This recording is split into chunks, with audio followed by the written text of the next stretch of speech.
आज का topic sensitive topic है कि एक फकीर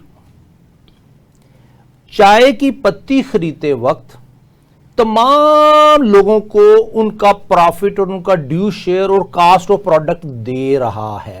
सही कह रहे हैं। ये ऐसी मिसाल है कि मैंने मसाले का डब्बा 150 में 140 में खरीदा है, लेकिन उसके अंदर जो गरम मसाला है वो 20 रुपए का है, 30 रुपए का मैक्सिमम, और बाकी जो अमाउंट गई है वो तमाम सेल टैक्स में, इनकम टैक्स में, प्रॉफिट में गई। ये है हमारा सिस्टम। एग्जैक्टली। तो इस सिस्टम की रो से आप हमारी इकोनॉमी को किस एंगल से देखते हैं? मियां साहब, पहले आपकी तरफ। थैंक यू अपना शहजादा शौकत साहब, आपने मुझे इनवाइट किया। Player sir, player, always player. Sir, economy की बात, पाकिस्तान की जो इकोनॉमी है वो बहुत क्रिटिकल फेज से गुजर रही है। क्रिटिकल फेज है। अब उसमें एक तरफ आप देखते हैं कि नंबर ऑफ टैक्स पेयर्स हम कह रहे हैं बढ़ते जा रहे हैं, लेकिन वो जस्ट नंबर इंक्रीज हो रहे हैं। आप देखेंगे रेवेन्यू इंक्रीज नहीं हो रहा। रेवेन्यू टारगेट पिछले कई सालों से शॉर्टफॉल है उसमें।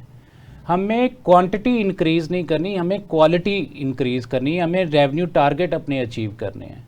लेकिन एफबीआर का जो जोर है वो सारे का सारा, वो अभी हम लेटर स्टेज पे डिस्कस करते हैं। अभी इकोनॉमी के हवाले से मैं आपको बताऊं कि इकोनॉमी पाकिस्तान की जो ग्रो नहीं कर रही। अब सबसे पहले हम जीडीपी देखते हैं कि जीडीपी हमारी में सेक्टर कौन कौन से इन्वॉल्व हैं। सबसे मेन सेक्टर आपका सर्विसेज का, सेकंड सेक्टर आपका एग्रीकल्चर, और थर्ड सेक्टर आपका मैन्युफैक्चरिंग। अब हमारी कोई पॉलिसीज़, कोई इकोनॉमी, बेसिकली हम एक एग्रीकल्चरल कंट्री है। हमारा जो मैक्सिमम रेवेन्यू होना चाहिए वो एग्रीकल्चर से होना चाहिए था। अनफॉर्चुनेटली एग्रीकल्चरल को, उस सेक्टर को हमने ऐसे इग्नोर किया है कि उसमें कोई ऐसी रिफॉर्म्स नहीं ला सके हम। उसका रेवेन्यू दिन ब दिन नीचे आता गया। अब जो सर्विसेज सेक्टर है उसमें आपके ये ट्रेडर्स भी आ जाते हैं, डिस्ट्रीब्यूटर्स भी आ जाते हैं, रिटेलर्स भी आ जाते हैं, सर्विस प्रोवाइडर्स भी आते हैं, प्रोफेशनल्स भी आते हैं। इसलिए वो सेक्टर्स की जो वेटेज है अपना सर्विसेज की, वो तकरीबन आपके जीडीपी में 60% है। एग्रीकल्चर की आपकी 23% वेटेज है आपके जीडीपी में, और इसी तरह मैन्युफैक्चरिंग की जस्ट आपकी 20% है।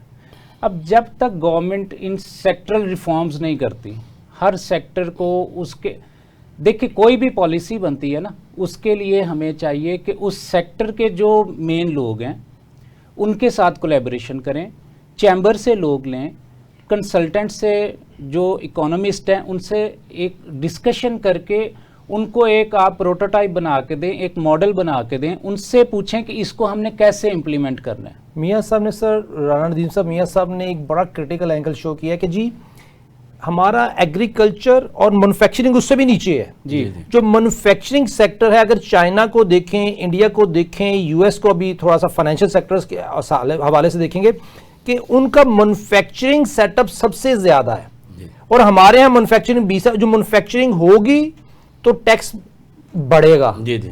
अगर मैन्युफैक्चरिंग नहीं है, एग्रीकल्चर को तो हमने इग्नोर कर दिया, तो सर्विस सेक्टर ने तो मैन्युफैक्चरिंग से रिलेटेड सर्विस देनी है तो बढ़ना है। तो इस कॉन्टेक्स्ट में आप क्या कहते हैं सर? देखिए, असल में प्रॉब्लम ही हमारे यहाँ ये हो रही है कि पॉलिसी का इतना बड़ा फेलियर हो गया कि जब तक हम मैन्युफैक्चरिंग को इंक्रीज़ नहीं करेंगे, जब हमारे यहाँ प्रोडक्शन ही नहीं होगी। अगर इसको हम एग्रीकल्चर में देखें तो उधर भी यही कैफियत है, वहाँ पर भी बहुत बुरी पॉलिसी बना दी। यहाँ अगर हम मैन्युफैक्चरिंग करेंगे तो चाइना हमारे पास बेहतरीन रोल मॉडल है कि जब हमारे पास number of asset, number of production हो जाएगा तो उसी के ऊपर हर चीज़ ने बेस करना है। अगर लेट्स से कि 1 लाख क्वांटिटी बनती है तो यकीनन वो आगे उन लोगों को जो है ना फैसिलिटेट करेगी। सर उसमें देखिए, मैं अपनी फैक्ट्रियां बंद कर रहा हूँ, कोशिश कर रहा हूँ टैक्स बढ़ाने की, क्या ये पॉसिबल है? नहीं, ऐसे यही तो पॉलिसी का प्रॉब्लम है कि हमें टैक्स तो तब बढ़ाना होगा ना जब हम उसकी प्रोडक्शन ले सकेंगे। हमारे यहाँ प्रॉब्लम यह है कि पॉलिसी जितनी भी बन रही है वो उसको डिस्करेज कर रही है। उसके ऊपर कोई भी बंदा बिजनेस करना चाहता है, उसके ऊपर 56 डिपार्टमेंट हैं जो से थ्रेट कर रहे हैं, जो एक तरह से सीधे लफ्जों में कहें तो ब्लैकमेल कर रहे हैं। तो उसको पता है कि इन सब को मैं सेटिस्फाई करूंगा, प्रोविंशियल को, फेडरल को, सबको, तो फिर कहीं जाके वो बिजनेस करेगा। तो जब बिजनेसमैन बिजनेस करना चाहता है और उसको पता हो कि मुझे 56 थ्रेट है, तो वो डिस्करेज हो जाता है। फिर हमारी जो इन्वेस्टर है या जो बिजनेसमैन है वो कंट्री से ड्रेल हो रहा है, वो कोई दुबई जा रहा है, कोई बांग्लादेश जा रहा है, कोई कहीं जा रहा है, वो समझता है कि यहाँ पर बिजनेस नहीं किया जा सकता। तो ये बहुत सर वो तो ब्रेन ड्रेन हो रहा है ना, वो तो हो रहा है, लेकिन हमने ब्रेन ड्रेन भी रोकना है। लेकिन सर मियां साहब पॉइंट एक है सिर्फ कि मैंने अपना मैन्युफैक्चरिंग सेटअप क्लोज कर रहा हूं क्योंकि मेरी पॉलिसीज उसको दबा रही हैं, पुश कर रही हैं कि इंडस्ट्री यहां से बांग्लादेश भागे, श्रीलंका भागे, दुबई भागे, बाकू भागे, दुनिया में कहीं जहां फैसिलिटीज हैं वहां चला जाए। और फिर भी हम दूसरी तरफ टैक्स की पॉलिसी लगा रहे हैं कि टैक्स एम्बेड बढ़ना चाहिए, बेस बढ़ना चाहिए, और एग्रीकल्चर इग्नोर कर रहे हैं। क्या ये तजाद नहीं? सर अनफॉर्चुनेटली इशू पता क्या है, ग्रोथ वहाँ पे होती है जहाँ पे एक पॉलिसी बने, उसका एक टाइम फ्रेम हो। सस्टेनेबिलिटी उसकी तभी है जब वो 20 साल के टाइम फ्रेम पे बने, 15 साल के टाइम फ्रेम पे बने।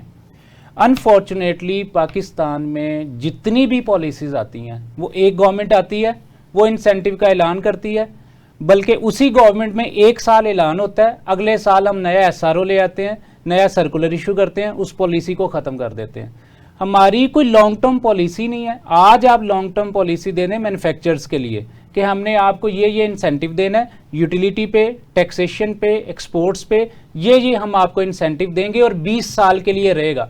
मैं अपनी प्रपोजल बनाऊंगा, मैंने आज बिजनेस शुरू करना है, मैं अपनी प्रपोजल बनाऊंगा 20 साल के टाइम फ्रेम पे कि मैंने कितनी अपनी सेल्स इंक्रीज करनी है, कितनी मेरी टैक्सेशन होगी। मुझे ब्लैकमेल ना करें। 20 साल तक अगर मैं अपना एक प्रोजेक्ट बनाता हूं तो उसमें मैं आपको ग्रोथ भी दूंगा, मैं आपको टैक्सेशन भी दूंगा। लेकिन आज मुझे पता है यार, आज मैं इंडस्ट्री लगा रहा हूं, आज पॉलिसी है, आज एक चीज़ मुझे मिल रही है, सेल टैक्स वो 0 रेट है या एग्जेम्प्ट है, मैं आज प्रोजेक्शन कर लेता हूँ 20 साल की, वेरी नेक्स्ट अपना ईयर पॉलिसी चेंज हो जाती है, वो मेरी कॉस्ट डिस्टर्ब हो जाएगी, मेरे मार्जिन डिस्टर्ब हो जाएंगे। कोई भी डेवलप कंट्री आप देखेंगे उसमें पॉलिसीज लॉन्ग टर्म होती हैं। अनफॉर्चुनेटली हमारी पॉलिसीज की सस्टेनेबिलिटी नहीं है। फर्स्ट ऑफ ऑल तो वो डिस्कस ही नहीं किया जाता।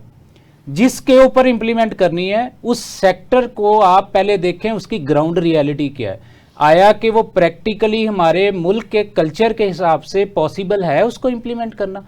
कितनी पॉलिसीज एफबीआर लेके आया, ये ताजर दोस्त स्कीम लेके आया, अपना पीओएस की पॉलिसी लेके आया, इससे पहले कई पॉलिसीज लेके आए हैं, वो क्यों नाकाम हो रही हैं? क्योंकि प्रैक्टिकली हमने उसको ग्राउंड रियलिटी पे चेक ही नहीं किया।